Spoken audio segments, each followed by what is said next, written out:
Friends, ഇന്ന് നമ്മൾ ചക്ക വറുക്കാനാണ് പോകുന്നത്.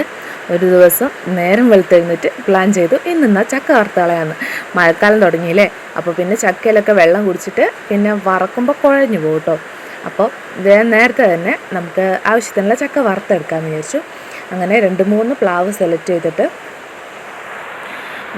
പ്ലാവ് ഇഷ്ടം പോലെയുണ്ട്, ചക്ക ഇഷ്ടം പോലെയുണ്ട്. അതുകൊണ്ട് നമുക്ക് ഏതൊക്കെയാണ് വേണ്ടതെന്ന് നോക്കിയിട്ട് പല പല പ്ലാവെന്ന് വെച്ചിട്ട് ഓരോരോ ചക്ക ഇട്ട് ഒരു 3-4 ചക്ക ഒന്നിച്ചാണ് വറക്കുന്നത്. ചക്കയുടെ പല ഐറ്റംസ് ഉണ്ടെങ്കിലും ചക്ക വറുത്ത് തിന്നാണ് എല്ലാവർക്കും ഇഷ്ടം. പുഴുങ്ങിയൊന്നും എനിക്ക് ഒട്ടും ഇഷ്ടമല്ല കേട്ടോ. പക്ഷേ വറുത്തത് നന്നായിട്ട് തിന്നും, പഴുത്തത് തിന്നും. അങ്ങനെയൊക്കെ മറ്റു വെറൈറ്റികൾ ഒന്ന് ട്രൈ ചെയ്ത് നോക്കും. ഈ പ്ലാവെല്ലാം എൻ്റെ പപ്പ തന്നെ നട്ടാ കേട്ടോ. ഒരു പല പല സ്ഥലത്തുനിന്ന് നമുക്ക് കിട്ടുന്ന ചക്കയുടെ കുരു എടുത്തിട്ട് ഓരോന്ന് കുരു പാകി മുളപ്പിച്ചിട്ട് നിരത്തി നട്ടാണ്. അപ്പം നമുക്ക് വെറൈറ്റി ഇനം വേറെ വേറെ ടൈപ്പ് ചക്ക കിട്ടും. പല പല ടൈമിൽ കായ്ക്കുന്ന പല പല ഷേപ്പുള്ള, അങ്ങനെയാണ് ഞങ്ങളുടെ വീട്ടിലെ ചക്കയുടെയൊക്കെ ഒരു പ്രത്യേകത. എല്ലാം ഒരേ ഇനമല്ല.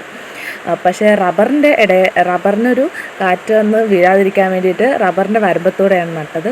ചെറിയൊരു അബദ്ധം പറ്റി, രണ്ടും കൂടെ ഒന്നിച്ച് നട്ടുകൊണ്ട് റബ്ബറിൻ്റെ വളമെല്ലാം ചക്ക വലിച്ചെടുത്ത് പ്ലാവ് വലിയതുമായി റബ്ബറെല്ലാം ശോഷിച്ചു പോയി. അങ്ങനെ ഒരു അബദ്ധം പറ്റിയെന്നല്ലാണ്ട് വേറെ ഒരു കുഴപ്പമില്ല.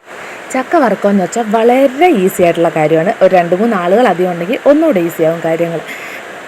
ചക്ക വെട്ടി ചുളയും ചവിടിയും എല്ലാം വേറെ വേറെ ആക്കി മാറ്റിയെടുക്കുക. എന്നിട്ട് അത് സ്ലൈസായി അരിഞ്ഞ് ചക്കയുടെ കനം പോലെ നോക്കിയിട്ടാട്ടോ. കനം കുറഞ്ഞ ചുളയാണെങ്കിൽ അത്ര ആക്കണ്ട, കുറച്ചുകൂടെ കട്ടിയിൽ അരിയാം.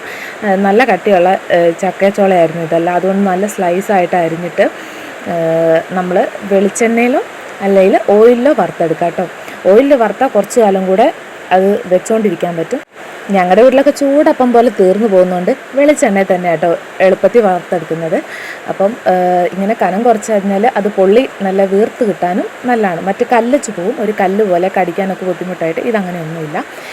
എണ്ണ നന്നായിട്ട് തിളച്ചതിന് ശേഷമാണ് നമ്മൾ ചക്ക ഇടേണ്ടത്. ചക്ക ഇടുന്നതിന് മുമ്പായിട്ട് നമ്മൾ നല്ലോണം കറിവേപ്പില, കുറച്ചധികം കറിവേപ്പില കൂടെ വറുത്ത് കോരി ഇടുന്നുണ്ട്. അതിൻ്റെ വീഡിയോ എടുക്കാൻ വിട്ടുപോയതാണ്. അപ്പോൾ നമ്മൾ അങ്ങനെ കൂടെ ചെയ്ത് അതിൻ്റെ കൂട്ടത്തിലിടുമ്പോൾ ഒന്നുകൂടെ ടേസ്റ്റ് ഉണ്ടാവും കേട്ടോ. അപ്പം നന്നായിട്ട് മൂപ്പൊക്കെ നോക്കി ഒരു ബ്രൗൺ കളറാകുമ്പം എടുക്കാം. വറുത്ത് കോരി വെച്ച ചക്കയിൽ നന്നായിട്ട് ഉപ്പുപൊടി വിതറിയിട്ട് ഒന്ന് മിക്സ് ചെയ്ത് എടുക്കാം. നമ്മുടെ ചക്ക ഒരുപാട് കാലം കേടുകൂടാതെ ഇങ്ങനെ ഇരിക്കും. ചക്ക വറുത്ത ഇഷ്ടമുള്ളവർ ലൈക്ക് ചെയ്യുക. Thank you.